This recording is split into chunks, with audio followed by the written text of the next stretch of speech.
kuliah Pancasila dan Kewarganegaraan. Untuk mengefisienkan waktu, saya Nur Hikmah sebagai pemateri pertama dengan membawakan materi pengertian integrasi nasional. Integrasi nasional berasal dari dua kata, yakni integrasi dan nasional. Integrasi ini sendiri berasal dari bahasa Inggris, yakni integrate, yang memiliki arti menyatu padukan, mempersatukan atau menggabungkan. Pada Kamus Besar Bahasa Indonesia atau KBBI, integrasi memiliki arti pembauran sehingga menjadi satu kesatuan yang bulat dan utuh. Sedangkan istilah nasional sendiri mempunyai pengertian kebangsaan, bersifat bangsa sendiri, meliputi bangsa seperti cita-cita bangsa, tarian nasional, serta perusahaan nasional.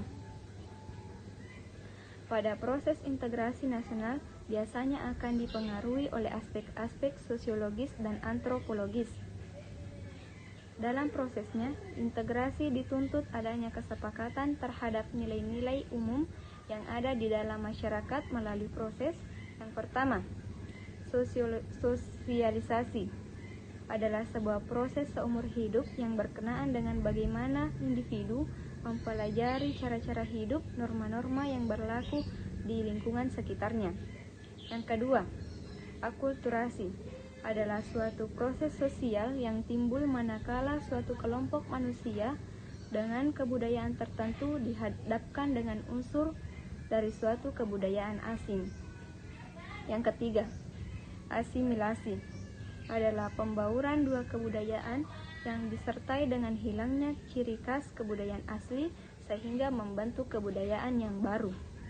Yang keempat, enkulturasi merupakan proses mempelajari dan menyesuaikan alam pikiran dan sikap individu dengan sistem norma, adat, dan peraturan-peraturan yang hidup dalam kebudayaan tersebut. Baik, itulah pembawaan materi dari saya. Saya alihkan kepada pemateri kedua, yaitu Andi Fatimah. Baik, saya akan melanjutkan materi berikutnya, yaitu faktor-faktor pendorong dan penghambat integrasi nasional. 1. Faktor-faktor pendorong integrasi nasional sebagai berikut. A. Faktor sejarah yang menimbulkan rasa senasib dan seperjuangan. B. Keinginan untuk bersatu di kalangan bangsa Indonesia sebagai dinyatakan dalam Sumpah Pemuda tanggal 28 Oktober 1928. C. Rasa cinta tanah air di kalangan bangsa Indonesia sebagaimana dibuktikan perjuangan merebut, mengangkat, dan mengisi kemerdekaan. D. Rela berkorban untuk kepentingan bangsa dan negara sebagaimana dibuktikan oleh banyak pahlawan bangsa yang gugur di medan perjuangan. E. Kesepakatan atau konsensus nasional dalam mewujudkan proklamasi kemerdekaan Pancasila dan Undang-Undang 1945, bendera merah putih, lagu kebangsaan Indonesia, bahasa kesatuan bahasa Indonesia. F. Adanya simbol kenegaraan dalam bentuk Garuda Pancasila dengan semboyan Bhinneka Tunggal Ika. 2. Faktor-faktor penghambat integrasi nasional sebagai berikut. A. Masyarakat Indonesia yang heterogen, beraneka ragam dalam faktor-faktor kesuku bangsaan dengan masing-masing kebudayaan daerahnya, bahasa daerah, agama yang dianut, ras, dan sebagainya. B. Wilayah negara yang begitu luas, terdiri atas ribuan kepulauan yang dikelilingi oleh lautan luas. C. Besarnya kemungkinan ancaman, tantangan, hambatan, dan gangguan yang merongok ke keutuhan, kesatuan, dan persatuan bangsa, baik yang berasal dari dalam maupun luar negeri. D. Masih besarnya ketimpangan dan ketidakmerataan pembangunan dan hasil-hasil pembangunan menimbulkan berbagai rasa tidak puas dan keputusan di masalah ras, suku, agama, ras, dan antara golongan mereka, separatisme dan kedaerahannya yang demokrasi dan unjuk rasa. E. Adanya paham etnosentrisme di antara beberapa suku bangsa yang menonjolkan kelebihan-kelebihan budayanya dan menganggap rendah budaya suku dan bangsa lain. F. Lemahnya nilai budaya bangsa akibat kuatnya pengaruh budaya asing yang tidak sesuai dengan kepribadian bangsa, baik melewati kontak langsung maupun kontak tidak langsung. G. Kontak langsung antara lain melalui unsur-unsur pariwisata, sedangkan kontak tidak langsung antara lain melalui media cetak, majalah, atau media elektronik seperti televisi, radio, film, internet, telepon seluler yang mempunyai fitur atau fasilitas lengkap. Ya, sekian dari saya. Materi selanjutnya akan disambung oleh Aksa Fatur Rahman. Baik, perkenalkan saya Aksa Fatur Rahman sebagai pembicara ketiga yang akan membawakan materi peran masyarakat dalam mengatasi ancaman integrasi nasional. Langsung saja, yang pertama, problematika. Masalah integrasi nasional di Indonesia sangat kompleks dan multidimensional.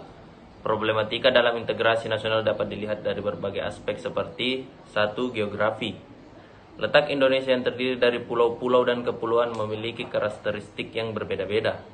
Daerah yang berpotensi untuk memisahkan diri adalah daerah yang paling jauh dari ibu kota atau daerah yang besar pengaruhnya dari negara tetangga atau daerah perbatasan. Daerah yang mempunyai pengaruh global yang besar seperti daerah wisata atau daerah yang memiliki kekayaan alam yang berlimpah. 2. Demografi. Pengaruh pemerintah pusat dan pemerataan atau penyebaran penduduk yang tidak merata merupakan faktor dari terjadinya disintegrasi bangsa. Selain masih rendahnya tingkat pendidikan dan kemampuan sumber daya manusia. 3. Kekayaan alam. Kekayaan alam Indonesia yang sangat beragam dan berlimpah dan penyebarannya yang tidak merata dapat menyebabkan kemungkinan terjadinya disintegrasi bangsa. Karena hal ini meliputi hal-hal seperti pengelolaan, pembagian hasil, pembinaan apabila terjadi kerusakan akibat dari pengelolaan. 4. Ideologi. Akhir-akhir ini, agama sering dijadikan pokok masalah di dalam terjadinya konflik di negara ini. Hal ini disebabkan karena kurangnya pemahaman terhadap agama yang dianut dan agama lain. 5. Politik. Ketidaksesuaian kebijakan-kebijakan pemerintah pusat yang diberlakukan pada pemerintah daerah juga sering menimbulkan perbedaan kepentingan yang akhirnya timbul konflik sosial karena dirasa ketidakadilan di dalam pengelolaan dan pembagian hasil atau hal-hal lain seperti perasaan pemerintah daerah yang sudah mampu mandiri dan tidak lagi membutuhkan bantuan dari pemerintah pusat. 6. Ekonomi. Krisis ekonomi yang berkepanjangan semakin menyebabkan sebagian besar penduduk hidup dalam taraf kemiskinan. Kesenjangan sosial masyarakat Indonesia yang semakin melebar antara masyarakat kaya dan masyarakat miskin. Dan adanya indikasi untuk mendapatkan kekayaan dengan tidak wajar, yaitu melalui KKN atau korupsi, kolusi, dan nepotisme. 7. Sosial budaya. Tata nilai yang berlaku di daerah yang satu tidak selalu sama dengan daerah yang lain. Konflik tata nilai yang sering terjadi saat ini yakni konflik antar kelompok yang keras dan lebih modern dengan kelompok yang relatif terbelakang. 8. Pertahanan keamanan. Bentuk ancaman terhadap kedaulatan negara yang saat ini terjadi menjadi bersifat multidimensional yang berasal dari dalam negeri maupun di luar negeri. Hal ini seiring dengan perkembangan kemajuan ilmu pengetahuan dan teknologi, informasi dan komunikasi, serta sarana dan prasarana pendukung di dalam pengamanan. Bentuk ancaman yang bersifat multidimensional yang bersumber dari permasalahan ideologi, politik, ekonomi, sosial budaya. Yang kedua yakni solusi. Untuk mewujudkan integrasi nasional diperlukan keadilan kebijakan yang diterapkan oleh pemerintah dengan tidak membedakan ras, suku, agama, bahasa, gender, dan sebagainya. Adapun kebijakan yang diperlukan guna memperkukuh upaya integrasi nasional adalah seperti 1. Menanamkan nilai Pancasila, jiwa sebangsa dan setanah air, dan rasa persaudaraan agar terciptanya kekuatan dan kebersamaan di kalangan rakyat Indonesia. 2. Menghilangkan kesempatan untuk berkembangnya tindakan korupsi, kolusi, dan nepotisme. 3. Meningkatkan ketahanan rakyat dalam menghadapi usaha-usaha pemecah belahan dari ancaman luar. 4. Penyebaran dan pemasyarakatan wawasan kebangsaan dan implementasi butir-butir Pancasila dalam rangka melestarikan dan menanamkan kesetiaan kepada ideologi bangsa. 5. Menumpas setiap gerakan separatis secara tegas dan tidak kenal kompromi. 6. Membentuk satuan sukarela yang terdiri dari unsur masyarakat, TNI, dan Polri dalam memerangi separatis. Demikian pemaparan dari saya.